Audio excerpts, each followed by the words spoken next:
Love Bridge is a very beautiful and one of the most romantic places in all of Cyprus, a visit to which has become a good tradition for newlyweds and couples in love. People come here to admire the beautiful seascape and take photos. The Bridge of Lovers becomes especially charming at sunset.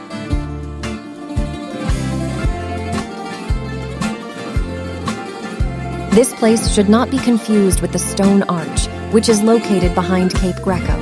See the links in the description.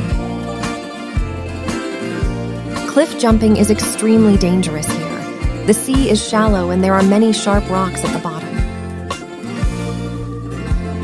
But if the desire for thrills remains unsatisfied, then experienced swimmers do cliff jumping at the sea caves.